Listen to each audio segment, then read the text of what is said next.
March Madness is in full swing and basketball fever is at an all-time high. Woo!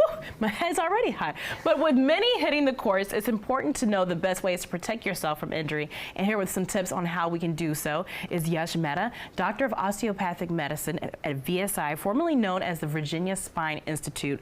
Thank you so much for joining us. Thanks for having me. Well, March Madness is in full swing, as you mentioned, and some people out there, similar to my husband, not spring chickens anymore, and they want to relive their heyday and get on the courts and, you know, cross up some of the young bulls out there, shall we say, and they might not be able to do it anymore. Yeah. What are your tips for people of all ages to keep themselves safe on the court and prevent injury? Yeah, that's a great question. And actually, though we're not in our teens and 20s anymore, some of us old bucks can still beat some of the young bulls. Okay, that's important to talk about. The league that I play in, we like to play older versus younger a lot, and often the older guys win. So hey, you're never too old to go out there and play some basketball. But as you mentioned, right, basketball or any sport is kind of a strenuous, fast-paced sport. Yes. And so if we're not doing the right things that we're going to talk about here in a second, we can put a lot of stress on our shoulders, our knees, our ankles, and sometimes even our hearts if we're not keeping the right tips of preventative medicine in mind. Yeah.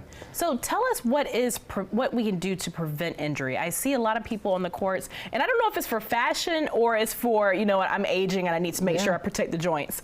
You see people that have braces on their arms, their elbows, their knees, even sometimes their shins. What should we be buying? I see you brought something here too. I did. So, you know, a lot of times we're trying to get to the court and we're trying to get our free throws in or work on that jump shot, get warmed up because we want to have a great game and be the MVP of our team. But if I can leave you with two things today, it's the preparation starts before you even get on the court. So as a guy with chronic ankle pain, because I have flat feet, I'm always wearing ankle braces, right? So those things are fashion statements. Allen Iverson started the arm sleeve. But if you have elbow pain, knee pain, wear a brace. I have bad ankles, like I said, so I have shoes that protect my ankles.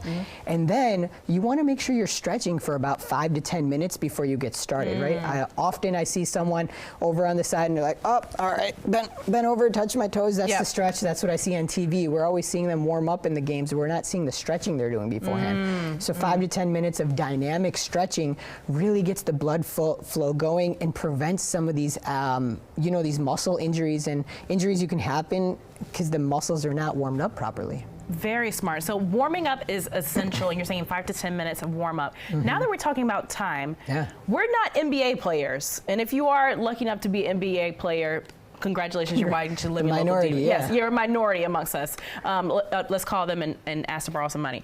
But for those of us who aren't professionals, should we be playing a full 2-hour game? What type of intervals do you think we should be playing? Yeah, you know, actually there's a stat I know for football and probably similar for basketball. The game is 3 hours long on TV, but actual activity or gameplay is probably about 15 minutes long, right? Wow. Probably more in basketball, but football much less. And so for those of us that maybe are not in the best cardio shape or physical shape, 2 hours is a big strain on your body, and that means you're probably running about 4 or 5 miles.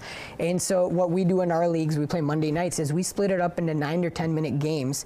And so what that allows you to do is you get a quick minute burst of exercise, but then you get a couple minutes of relaxation or recovery. And then if you're playing 5-on-5, we have teams of 6 or 7. So you play a few minutes, but then you're subbing in and out, continuously moving. So you're not overdoing it, overworking, overexerting your body, which can also make you prone for injury. Back home, usually when you sit down and take a rest, you're also talking smack. So that's some cardio too. The guys know me as the smack talker. So I don't just, and that's the other thing. You don't want to just sit down and then get cold, right? You see those guys on the bike in the games and things like that. But when you're on the side, I try to go up and down, moving up and down the court. My mouth is moving. Talking smack and moving up and down the court. But my muscles are moving as well, That's how you keep the heart healthy, Doc. I can feel that. So we talked about conditioning off the court, talking smack, going back and up and down the court. But also, what are ways to condition yourself off the court? I know some players talk about yoga and also ways that they condition themselves for their heart health, but also good movement and good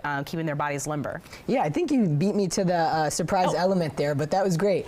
You know, I like to use this analogy. Imagine showing up for work, any job, if it's medicine, hosting, and you don't put in the legwork off the field or off the court to prepare. What if you had to show up today and then they're just like, here, this is everything you have to do?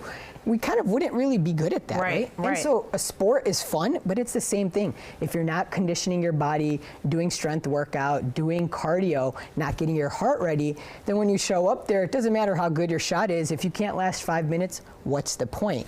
And so people know, hit the gym a couple days a week, do your cardio, but you also want to do some yoga or stretching or things like that. I've been bad, but started sun salutations again because it helps keep the body limber and keeps you a little bit more nimble. And that's also important. So important. Final question. Well, I have two final questions. Number one, who do you have winning it all on your bracket? If you can tell us. I can.